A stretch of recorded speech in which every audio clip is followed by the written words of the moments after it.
सबको जय जोहार।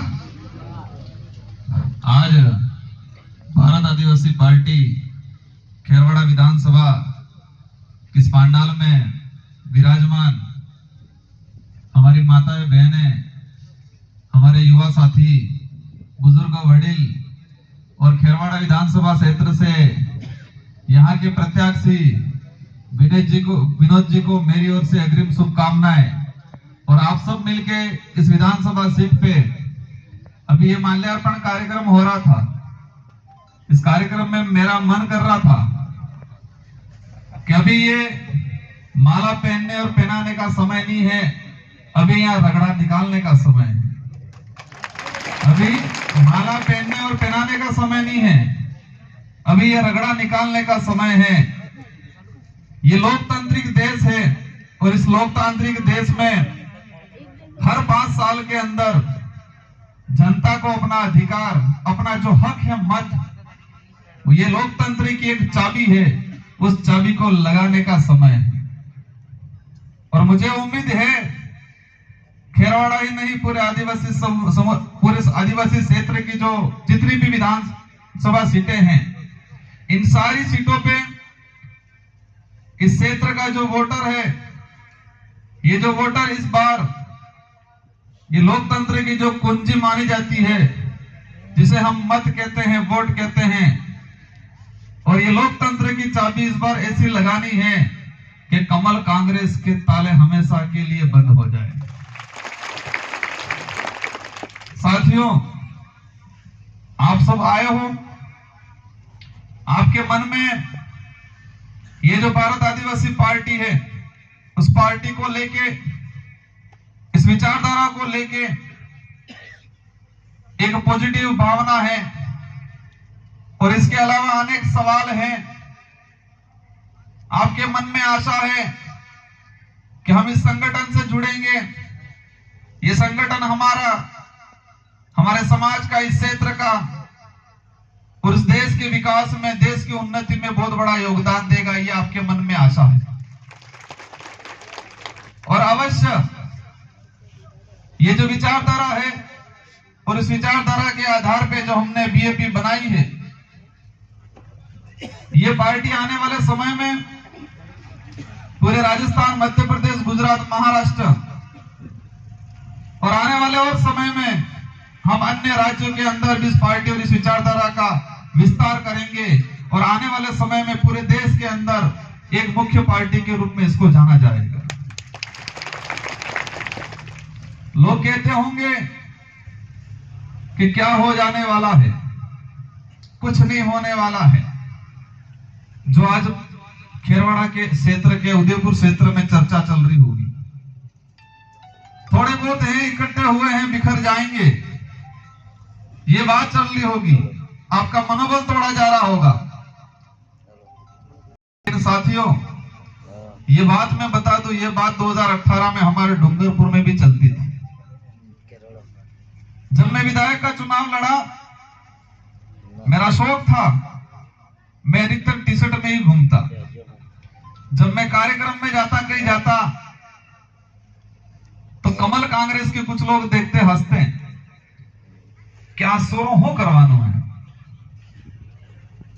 लेकिन इस मंच के माध्यम से मैं 84 की जनता को सलाम करता हूं, जिस जनता ने कमल कांग्रेस को एक किया और मुझे चुन के विधायक बना के भेजा। विधायक बन के गए, इसके बाद कहने लगे कहीं नहीं थवानो। लेकिन क्या हुआ न क्या नहीं हुआ, हम तो विधायक बन के गए, ये पूरे देश को पता चला, आप सबको पता चला। और कांग्रेस और बीजेपी जो 70-75 साल से आपस में लड़ रहे थे, वो दोनों एक हो गए। हमारी लड़ाई विधायक बनने, सांसद बनने या प्रधान बनने की लड़ाई नहीं है। ये बात आज कार्यक्रम में आप दिमाग में ठान ले कि ये विचारधारा चुनाव लड़ने के लिए नहीं लाए थे। ये विचारधारा इस क्षेत्र के जो संवैधानिक अधिकार है उसको धरातल पे लागू करे, इसलिए लाए थे। ये विचारधारा हमारा आदिवासी समुदाय जो बिखरा हुआ है, धर्मों में बिखरा हुआ है, अलग अलग समूहों में बिखरा हुआ है, इनको एक मंच पे लाने का काम करने के लिए विचारधारा लाए थे। ये विचारधारा हमारा जो दबा कुचला जो इतिहास है, उस इतिहास को वापस लाने के लिए लाए थे। ये विचारधारा इस आदिवासी समुदाय, साथ में एससी, माइनॉरिटी, ओबीसी, जिनके साथ देश के अंदर भेदभाव होता है, छुआछूत होता है, शोषण होता है, उस शोषण, उस भेदभाव को रोकने के लिए विचारधारा लाए थे। शांतिपूर्वक से कार्यक्रम करते थे, आज को जागरूक करते थे, लेकिन कमल कांग्रेस के लोगों के अंदर खुरापाती आई और हमको रोकने की कोशिश की। और फिर हमें लगा कि हमारे विचारधारा की सुरक्षा, हमारे क्षेत्र की जनता की सुरक्षा और हमारे जो संवैधानिक हक अधिकार की जो बात जो सड़कों पे बोलते हैं, वो बात हम विधानसभा और लोकसभा में जाके बोलेंगे। इस बात के लिए विचार ये पार्टी लाए हम लोग, और हुआ बहुत कुछ परिवर्तन। यहाँ के लिए, विशेषकर खेरवाड़ा के लिए कहना चाहूंगा कि हमारे समुदाय में कितना विकास हुआ। खेरवाड़ा का कटारा मीणा लगाता है, बल्लभ नगर का कटारा रावत लगाता है जो ओबीसी में है, और डूंगरपुर का कटारा गोत्र का आदमी भील लगाता है, और गुजरात के अंदर जो कटारा है वो राठौड़ लगा के ओबीसी में। एक ही कटारा गोत्र का आदमी, एक ही खून का आदमी, जो बल्लभ नगर में है वो रावत लगाता है, खेरवाड़ा में वो मीणा लगाता है, और डूंगरपुर में है वो भील लगाता है, और गुजरात में है वो ओबीसी में जा रहा है। इस तरह से हमारे समाज को तोड़ा गया, इस तरह से हमारे लोगों को तोड़ा गया। और आज ये विचारधारा आई, और ये विचारधारा आने के बाद सारे लोग एक मंच पे आए हैं, अपने आप को भाईचारा बनाने के लिए आए हैं। ये सबसे बड़ी उपलब्धि हुई है। खेरवाड़ा को साथियों को लगेगा कई बार मीणा वाली बात को लेके हम बोलते हैं, लेकिन ये विचारधारा सच्चाई बोलने के लिए ही लाए हैं। जो दबा कुचला इतिहास है, इसको वापस जगाने के लिए लाए हैं, क्योंकि इतिहास नहीं रहेगा तो हम नहीं रहेंगे, और इतिहास नहीं रहेगा तो अधिकार भी नहीं मिलेंगे। आज खेरवाड़ा के अंदर एक अभी मुझे मिले, मैं एमबीसी से रिटायरमेंट हूं, मुझे बात बोलनी, ये जो इतिहास तो इतिहास में हमारी दो घटनाएं हैं। हल्दी घाटी का जो युद्ध हुआ, और उस युद्ध के अंदर महाराणा प्रताप के साथ किसकी सेना लड़ी? रावतों की सेना लड़ी थी कि भीलों की सेना लड़ी थी कि मीणाओं की सेना लड़ी थी? इतिहास के पन्नों में क्या बताया गया है? हमारे जो पूर्वज थे, हमारे जो बुजुर्ग हैं, उन्होंने क्या बताया है? इतिहास के पन्नों में भी ये बताया गया है कि महाराणा प्रताप के साथ भीलों की सेना लड़ी थी, ना कि रावत की सेना लड़ी थी, ना मीणाओं की सेना लड़ी थी। दूसरी, हमारा अंग्रेजी शासनकाल व्यवस्था के अंदर यहाँ एमबीसी का गठन हुआ, भील कोर बटालियन, तो मीणा कोर बटालियन का गठन क्यों नहीं हुआ? एक सवाल, दो सवाल छोड़ के जा रहा हूं मैं कि महाराणा प्रताप के साथ कौन लड़े, और यहां पर अगर मीणा रह रहे थे तो भीलकोर बटालियन का गठन क्यों किया? यहां पर मीणा कोर बटालियन का गठन क्यों किया? हमको दबाया गया, हमको इधर इधर बिखरा गया है। और मेरी जो बात मैंने शुरू की कि एक ही कटारा गोत्र का व्यक्ति दो राज्यों में बटा हुआ है, 4 भागों में बटा हुआ है, और यही हमारी लड़ाई है कि हमको एक मंच पे लाना है। और इस विचारधारा के आधार पे आज राजस्थान, मध्य प्रदेश, गुजरात, इन सारे राज्यों के आदिवासी समुदाय एक मंच पे आया है, और उसके साथ हमारे माइनॉरिटी, एससी और हमारे गुमंतुक जाति के जो साथी हैं, और सबकी जो मांगे हैं, सबकी जो समस्या है, उन समस्याओं को लेकर आने वाले समय में विधानसभा और लोकसभा में उठाएंगे और इसका समाधान कराएंगे। हमारी लड़ाई किसी से लट लेके नहीं है, हमारी लड़ाई विचारधारा की लड़ाई है, और विचारधारा की लड़ाई को तर्क वितर्क करके हम करेंगे। और मैं उन कांग्रेस बीजेपी के नेताओं को जो मुझे 2018 से बोलते हैं कि राजकुमार भाई ऐसे नहीं, ऐसे मैं ऐसे नहीं, ऐसे, मैं कहता हूं मैं आपके सवालों का जवाब मैं आपके बंद कमरे में नहीं दूंगा, खुला मंच होना चाहिए, और खुले मंच पे हम डिबेट करेंगे कि हमारी विचारधारा में क्या खोट है और तुम लोगों ने आज तक क्या किया है। आज तक इस इलाके को वोट बैंक बना रखा था इन कमल कांग्रेस के लोगों ने। चुनाव आते घाव के 2 लोग पकड़ के कहते गमिती साहब, काका साहब, आयम करवानो, अटलो लई जवानो, वाटी दीवानो, वोट अलाड़ी दीवानो। एक बात और दिमाग में डाल के जानी है, ये वोट है वो फ्री में नहीं है। हमारे लोगों के अंदर यही आज तक मानसिकता बेटी कि वोट जो है तो आगो पड़े पास हो। ये दान में देने का नहीं है, मतदान मतलब मत को दान करने का नहीं है। ये हमारा अधिकार है, हमारा हक है। और ये अधिकार हमारे जो आजादी दिलाने में शहीद हुए उन लोगों ने हमको दिया है, हमारे पूर्वजों की देन है। और इस अधिकार को हमने दान समझ लिया। और ये वोट देने की जो ताकत है, ये जो हक है, उसको हमने फ्री में देना पेड़ खजूरों में पुटले जमालवानो काम कर दी तो आज तक। और इसीलिए आज तक हमारे समाज के जो संवैधानिक अधिकार हैं वो आज तक लागू नहीं हुए। आज से 5 साल पहले यहाँ पर लगभग 5% जनसंख्या को पता था कि 5वीं अनुसूची के तहत रिजर्वेशन व्यवस्था है। और ये विचारधारा आई, हर एक छोटा बच्चा समझ रहा है कि 5वीं अनुसूची के तहत हमारे अधिकार हैं। लेकिन कमल कांग्रेस के नेताओं को आज तक नहीं पता चला उस 5वीं अनुसूची को, ये 5वीं पास समझ रहे हैं आज भी। आप सबको समझने की जरूरत है। और ये लड़ाई हमारी एकता जो है वो मत के माध्यम से दिखानी है, वोट के माध्यम से दिखानी है। और अभी सरकार की काफी स्कीमें चल रही है। चुनाव के 2 महीने पहले ही योजना आई, कितनी बढ़िया बढ़िया योजना आई। आएंगे कांग्रेस के नेता भाषण देंगे, क्या कहेंगे? हमने आपके लिए क्या नहीं किया, हमने आपके लिए नमक मिर्च दिया, तेल दिया, दाल दी, और क्या चाहिए। और वैसे बेला कहेंगे हंसी बातें फेर हूं कहेंगा। हमारी माताएं बहनें बैठी, मैं उनसे पूछना चाहूंगा कि अभी नमक मिल रहा है, मिर्ची मिल रही है, तेल मिल रहा है, दाल मिल रही है, लेकिन वो थैली आ रही है, वो थैली मजबूत है कि अंदर सामान है ही मजबूत है? क्या मजबूत है? थैली मजबूत है, सामान अंदर मजबूत नहीं है। दूसरा सवाल ये है कि थैली ज्यादा समय तक रहेगी कि सामान रहेगा? थैली रहेगी। सामान तो माध्यम था, थैली का प्रचार था। सामान तो माध्यम था, थैली का प्रचार था। 100 ग्राम मिर्ची आ रही है, 4 दिन तक चलेगी, बाकी कुछ होने वाला नहीं है। इन लोगों को एहसास कराना है कि हम तुम्हारी छोटी मोटी योजनाओं में आके चुनाव के वक्त आप लॉलीपॉप दे दोगे और हम आपको वोट दे देंगे, यह नहीं होने वाला।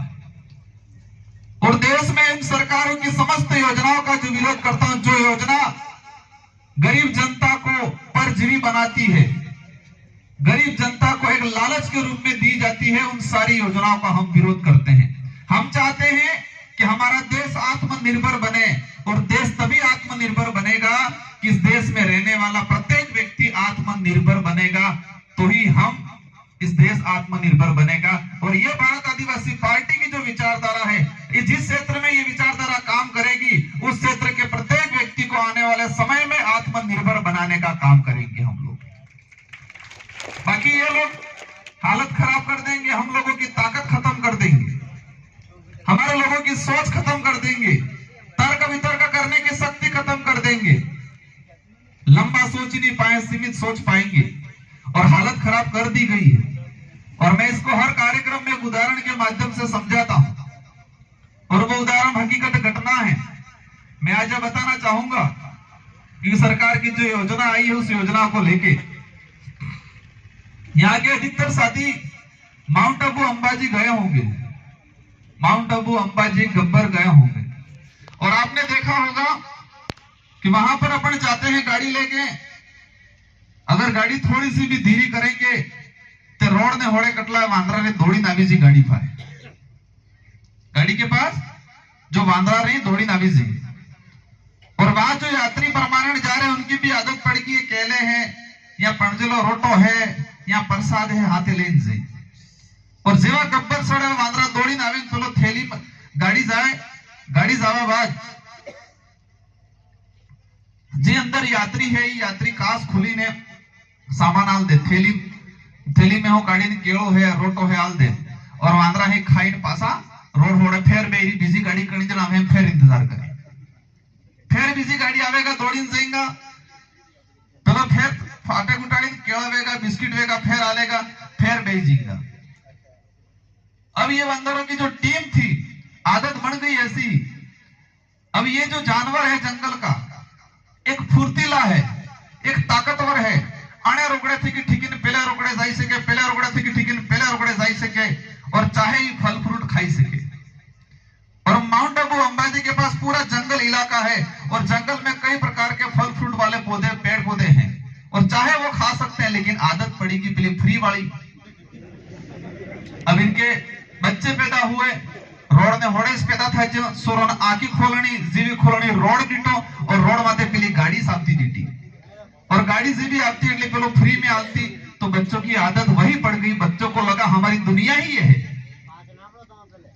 लेकिन होता क्या है, कोरोना काल आया, और कोरोना काल आते ही लॉकडाउन लग गया, और लॉकडाउन लगते ही क्या होता है, लॉकडाउन लगते ही खाकी वर्दी वाली गाड़ी बंद कर दी थी, और गाड़ी बंद थाई की, यात्री जावा बंद थाई किया, और यात्री जावा बंद थाई किया, तो फ्री ने जी सामान जावा तो केरला बिस्किट जावा बंद थाई गया। वहां पर से बेटा है वांद्रा इंतजार करी करी थाकी गया, गाड़ी कणी देन आवे ने कणी देन कास खोला ने कणी देन केरला मळे। लेकिन लॉकडाउन થઈ ગયું 2 महीने तक, गाड़ी जावी बंद થઈ गई, और उस दौरान वो बंदर और बंदर के बच्चे रोते थे, और पेट्रोलिंग में पुलिस की गाड़ियां जाती थी तो उस गाड़ियों के पीछे दौड़ते थे, और उसी दौरान कई बंदरों के बच्चे मर गए। पड़ोस में जंगल था, लेकिन उनकी ताकत वो भूल गए थे। वहां पर फल फ्रूट थे, लेकिन उनकी ताकत भूल गए थे। उनकी सोच सड़क पे गाड़ी आ रही है, गाड़ी में थैली आ रही है, थैली में केला आ रहा है, वही दिख रहा था। पास में जंगल है, वहां पेड़ पौधे हैं, वहां पर फल फ्रूट है, वहां इनका माइंड ही नहीं गया। उनकी जो ताकत थी भूल गए, और इधर ही गए और मर गए। यही कंडीशन कांग्रेस बीजेपी हमारे समाज के लोगों का कर रही है। ये फ्री का सामान दे दे के जो बंदरों जैसी कंडीशन कांग्रेस और बीजेपी वाले कर रहे हैं, इसलिए इस बार उनको एहसास कराना है, हम इन थैलियों में बिकने वाले नहीं हैं, हम टिकने वाले हैं। और 84 की जनता ने 2018 के अंदर लोकतंत्र पहली बार स्थापित किया। सच्चा लोकतंत्र क्या होता है, वोट का महत्व क्या होता है, ये एहसास 84 की जनता और सागवाड़ा की जनता ने 2018 में एहसास कराया था, और इस बार आपको खेरवाड़ा की जनता को एहसास कराना है। नेताओं को घर में बैठे मस्त हैं, फलाना गांव में फलाना बहन पूछी किन्नो है, बढ़िया है, तमें व्यवस्था तैयार रखो। चुनाव थे कि 10 दाड़े पहले मौड़े जाता रहे, पेलो जाते रहे, पैसा जाता रहे। यही राजनीतिक हुई है, लेकिन उनको एहसास करा बिकने वाले नहीं, इस बार टिकने वाले लोग हैं, और ऐसा टिकेंगे। भाई मेरे को पर्ची पकड़ा रहे हैं, पर्ची ये पकड़ा रहे हैं, मुझे बोलना क्या है। ये जो विचारधारा है, इस विचारधारा के माध्यम से आने वाले समय में, और देश के जो हालात बने हुए हैं, वो हालात देश के लिए, हमारे लिए, कई लोगों को लगता होगा कि ये भारत आदिवासी पार्टी आदिवासियों की पार्टी है, आदिवासियों के लिए काम कर रही है। इस धरती पे, इस भारत देश में अगर आदिवासी सुरक्षित नहीं है, तो अन्य एक भी समाज सुरक्षित नहीं है। यही प्रकृति का प्रेमी है, ये प्रकृति को चाहने वाला है, और प्रकृति ने रही, जल जंगल जमीन नहीं रहा, तो इस मानव मात्र की खत्म हो जाएगा। ये एक मात्र कौम ऐसी है जो मानवता रखती है, और आज तक के इतिहास में देखा जाए कि आदिवासी समाज ने किसी का शोषण नहीं किया हो, आदिवासी समाज ने किसी के साथ अत्याचार किया हो, भेदभाव किया हो, इतिहास के किसी भी पन्ने में ये चीज नहीं मिलेगा। इसलिए अभी भी हमको शांतिपूर्वक तरीके से, मैं सोशल मीडिया के ग्रुपों में देखता हूं, यहां पर अनाप शनाप लिखते रहते, इन चीजों से बचना है। हमारी वैचारिक लड़ाई है, हम नॉलेजेबल लोग हैं, और विचारधारा में सच्चाई है। हम तर्कशील करेंगे, तरीके से तर्क करेंगे, हम किसी से बहसबाजी नहीं करेंगे। कांग्रेस वालों को भी व्यवस्थित तरीके से हरा सकते हैं, बीजेपी वालों को भी हरा सकते हैं, और हमारे बीटीपी के जो भाई हैं उधर गए हैं, उनको भी हम तार्किक रूप से तरीके से उनको समझा सकते हैं। और आज भी मैं इस मंच के माध्यम से कहना चाहूंगा उनको, विचारधारा महत्वपूर्ण है, पार्टी महत्वपूर्ण नहीं है। विचारधारा के साथ आओ, मिल के लड़ो, अभी भी वक्त है, सब साथ में होके, एकजुट होके लड़ो। हमारी लड़ाई आपस में लड़ने के लिए, विचारधारा आपस में लड़ने के लिए नहीं है, और ये विचारधारा सिर्फ नेता बनाने के लिए नहीं लाए हैं, ये विचारधारा समाज के उद्धार के लिए लाए हैं। आम जनता देख रही है कौन गलत है कौन सही है। आज बीटीपी को लाए थे गुजरात से, लेकिन कई अनेक कारण हुए, उन कारणों को समझाने जाऊंगा, 1 घंटा लगेगा। आने वाले समय में जरूरत पड़ी तो उन कारणों को भी मैं खुले मंच पे व्यवस्थित तरीके से समझाऊंगा। आज हम सब 2 विधायक बने, 5 प्रधान बने, 17-18 जिला परिषद सदस्य बने, सरपंच बने, 100 से 150 पंचायत सदस्य बने, सारे के सारे इधर हैं क्योंकि ये विचारधारा थी और इस विचारधारा के साथ रहना है। आप सबको एकमुश्त होके, एकजुट होके, शांतिपूर्वक तरीके से विनोद जी को भारी मतों से जिताना है। और आने वाले समय में हम सब, राजस्थान की सरकार, मीडिया में यह होना चाहिए कि राजस्थान की सरकार आदिवासी की जनता तय करेगी कि किसकी सरकार बनेगी। यह एहसास कराना है इस बार। मैंने कई पार्टियों वालों को भी कहा है, हमारी लड़ाई वोटों की लड़ाई नहीं है, राजनीतिक लड़ाई हमारे अस्तित्व की लड़ाई है, हमारे अधिकार की लड़ाई है, हमारे स्वाभिमान की लड़ाई है। और ये विचारधारा, ये पार्टी हमारा जो स्वाभिमान है उस स्वाभिमान के साथ जीने का अधिकार देती है। जो भाई इधर जा रहे हैं, बीटीपी को पानी लाए थे, वो इसलिए लाए थे, हमारे पास ऑप्शन नहीं था, लेकिन ऊपर वाले हाईकमान को लगने लग गया कि नहीं हम ही सब कुछ है, और इसीलिए आज बीएपी लाना पड़ा, हमारा घर लाना पड़ा, और इसके साथ सबको जुड़ के रहना है। कोई भी भाई नाराज होकर इधर इधर है, मैं नाम नहीं लेना चाहूंगा, अभी भी आ जाए, मंच पे आए, साथ में मिलके हम जो चाह रहे हैं उनके साथ हो जाए, और आने वाले समय में उनको भी कहीं न कहीं मौका जरूर मिल जाएगा। इन्हीं शब्दों के साथ आप सबको धन्यवाद, और मुझे उम्मीद है कि आप सब रात दिन मेहनत करके खेरवाड़ा की सीट निकाल के दोगे, और साथ ही पड़ोस में जो विधानसभा सीट है उनको भी आप जिता के भेजोगे। इन्हीं शब्दों के साथ दोबारा इस विधानसभा चुनाव में दोबारा किसी मंच पे इस खेरवाड़ा विधानसभा में मिलेंगे। इन्हीं शब्दों के साथ आप सबको धन्यवाद। जोहार, जय आदिवासी, जय बिलगुर देश। धन्यवाद।